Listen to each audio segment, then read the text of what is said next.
ma belle-mère qui est morte. Ça fait plus de 40 ans qu'elle est morte. Voici, ça tombe ici, là. Maman Zanga Madeleine. Ouais. C'est plus de 40 ans qu'elle est morte. Propos empreints d'amertume et de dépit d'une veuve. Veuve Ngous, victime d'un prédateur foncier qui n'a de cesse d'étaler ses tentacules pour étouffer une proie, moralement et physiquement affaiblie. Domé, département du Oignon, région de l'Est. Dans cette ville paisible, une femme et ses orphelins ont quasiment perdu le sommeil. Héritière d'une parcelle de terrain léguée par son défunt époux, lui-même hérité de sa mère de regrettée mémoire.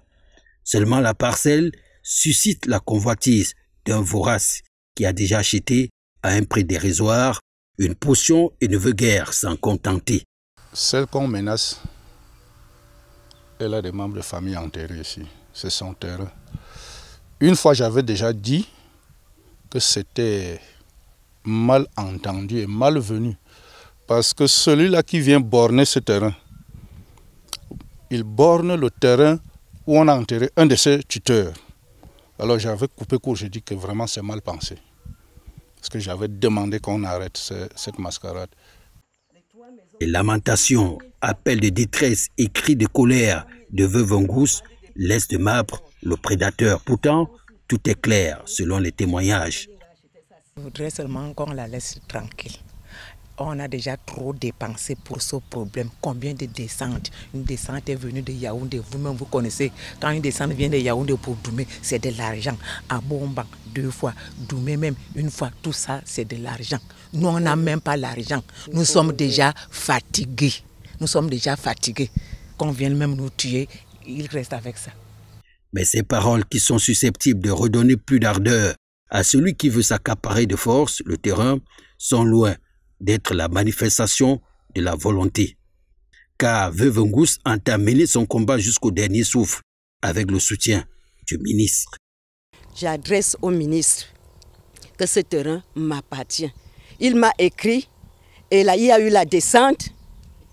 Vraiment, que la justice soit faite et qu'on me laisse tranquille avec mes orphelins parce que je suis déjà malade. La bataille du champ est dans le camp du ministre. Vivement une action salvatrice.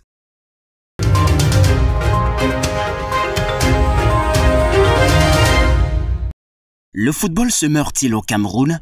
Voilà la question qui est sur toutes les lèvres des amoureux du ballon rond. À quelques jours seulement du lancement du championnat d'Afrique des Nations, le CHAN, qui va se tenir au pays des Lions indomptables, c'est un silence assourdissant qui anime la capitale économique, Douala.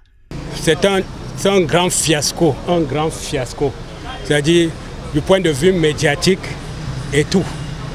Alors, tout est bâclé, on ne sait pas. Hein? On ne sait pas beaucoup, vous voyez, à quelques jours, n'est-ce pas, de ce grand événement. Hein? Regardez, tout est en personne, quand vous voyez là, aucune effervescence, vraiment, on ne sent rien du tout. Pour les vendeurs de gadgets et accessoires de sport, à Akwa, un lieu de référence de la capitale, en temps normal, une telle compétition devrait booster les affaires. Mais hélas, eux aussi ne trouvent aucune plus-value à cette grande messe sportive. Vous voyez comment la place est naze, donc rien ne marche pour le moment. Rien ne marche. Les Camerounais ne s'intéressent pas. Une raison selon eux a tout de même le droit d'être citée face à cette morosité de la part du grand public. Il n'y a aucune publicité qui est faite autour de cette chaîne. Lorsqu'on passe partout, il n'y a pas d'affiche, il n'y a rien. Donc, qui prouve qu'au Cameroun, il y a un tournoi qui est organisé.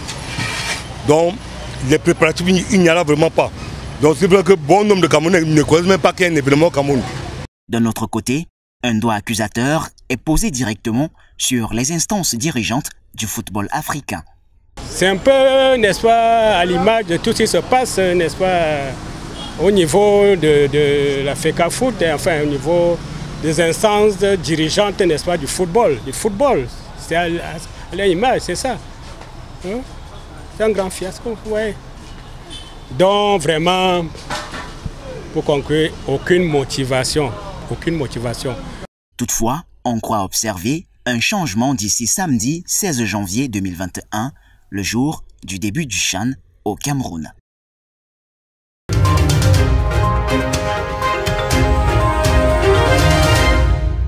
Le marché Madagascar à Douala, communément appelé marché Dakar, a récemment été le théâtre de mouvements d'humeur orchestrés par les agents de nettoyage et de sécurité. Ce jour-là, c'était prévu pour la journée citoyenne de propreté, mais ça a été perturbé par les gardiens parce qu'ils n'ont pas perçu leur salaire à temps. Ce qui explique ce retard de paiement est l'ambiguïté qui existe dans le mode de fonctionnement et de gestion du marché. Les adversaires ici sont les présidents des commerçants qui sont élus et les régisseurs nommés. La gestion du gardiennage-balayage du marché avait été confiée il y a quelque temps aux régisseurs en attendant que les élections soient organisées. Alors ce qui a été fait, il va falloir maintenant que les choses soient remises dans l'ordre. L'ordre ici, selon ce dernier, est que les choses reviennent entre les mains des commerçants sans toutefois ignorer la légitimité des régisseurs de marché. C'est les commerçants qui doivent prendre en charge, n'est-ce pas, la gestion de la propreté du marché, mais aussi de la sécurité de leurs biens.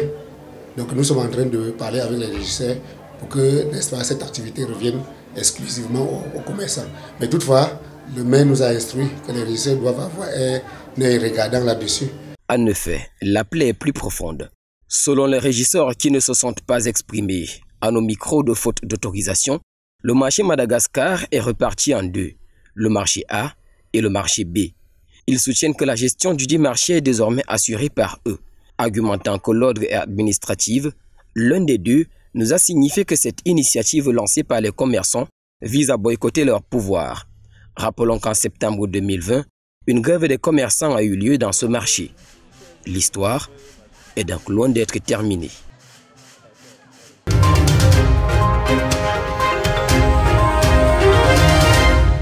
Le crépitement des armes en République centrafricaine oblige les populations centrafricaines et même les étrangers à prendre leurs jambes à leur cou. Garwa-Boulaye, dans la région de l'Est, est devenue la terre d'accueil. 4500 personnes y ont trouvé refuge depuis le début de la crise que connaît la RCA. À cette affluence humaine, il faut ajouter plus de 1200 camions stationnés le long du corridor Douala-Bangui. Les transporteurs déplorent la paralysie de leur activité, certes, mais se réjouissent d'être en sécurité malgré tout. C'est dur. Nous sommes à la belle étoile. C'est la sécurité en Centrafrique. Nous voudrions simplement que la sécurité répète en Centrafrique pour évacuer le Cameroun. Sinon, ici au Cameroun, les chauffeurs sont tranquilles. Sur le plan sécuritaire, nous sommes dans la sécurité. Parce que les pouvoirs publics ont pris toutes les dispositions pour sécuriser les hommes et leurs biens à Garwa-Boulaye. Un secteur qui subit l'impact de cette situation, c'est bien les douanes, qui voient leurs prévisions partir en fumée. Lorsque la frontière est fermée, nous ne pouvons pas faire de recettes. Ça veut dire que ça a un impact sur les prévisions à nous assigner. Non seulement à partir du 20 décembre, voilà la nouvelle année qui commence, il y a des objectifs que le ministère nous a assignés. Donc nous ne pouvons plus les atteindre. C'est quasiment arrêté, il n'y a pas d'entrée parce que nous faisons, c'est un bureau spécialement de sortie. La situation peu enviable de l'arrêt de ces camions ne préoccupe pas que les opérateurs économiques, mais aussi le sommet de l'État. Je suis venu ici sur très hautes instructions de son Excellence, M. Paul Biya, président de la République, chef de l'État, chef des armées, pour faire une évaluation de la situation sécuritaire, mais surtout pour apporter le geste de réconfort du chef de l'État aux ressortissants chinois qui sont pour la plupart des opérateurs économiques qui ont fui les combats en RCA et dont les activités ont été vandalisées et pillées et qui ont trouvé refuge à Garwa-Boulaye depuis un certain temps. Parmi les 4500 déplacés de la guerre en RCA, on dénombre 150 ressortissants chinois.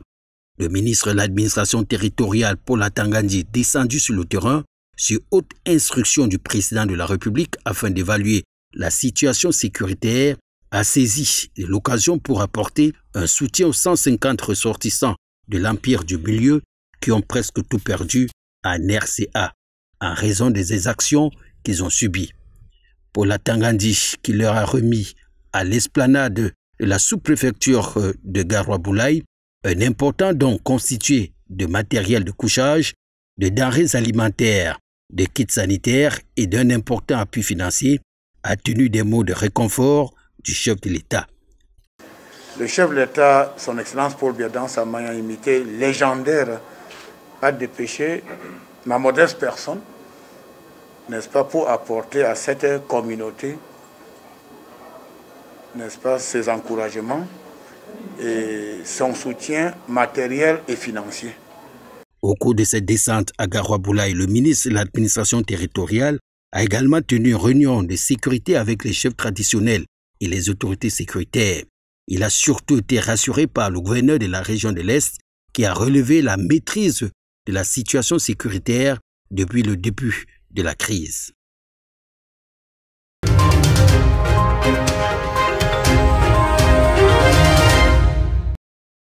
Sur les embarcations, pas de place pour les figurants, nul n'est trop jeune pour être utile. La manœuvre est habituelle à en devenir familière, nettoyer les filets déjà vidés, des prises de la veille. À l'odeur, on en retrouve justement la trace. À quelques mètres de la rive, un espace ouvert qui respire, le poisson. Il y en a pour tous les goûts et pour tous les appétits. Des petits poissons communément appelés Mwanjamoto aux grands requins en passant par les plus communs, carpes et maquereaux. Du coup, on y vient pour trouver le pain du jour, à l'achat pour certains, mais pour d'autres, à la vente de services souvent peu ordinaires, comme ceux pratiqués par ces jeunes hommes. Ils sont écailleurs de poissons. Au couteau ou à la machette, ils jouent les nettoyeurs pour des clients bien heureux de se voir exonérés de cette tâche. Pour beaucoup, ceci est le travail d'une vie et il nourrit son homme. Moi, je suis ici, j'ai déjà fait 5 ans ici. Là. Je nourris ma famille avec, mes enfants vont à l'école avec. C'est comme ça que ça se passe. Vous voyez que ce n'est pas facile de travailler comme ça. On arrive ici, on fait de notre mieux pour essayer d'avoir de quoi manger. Alors on y met du cœur, des aurores au crépuscule. Le débarcadère, lui, jamais ne dort, la nuit tombée. Une nouvelle vague remplace la précédente et embaume d'un parfum de braise et de piment les rives de l'océan Atlantique.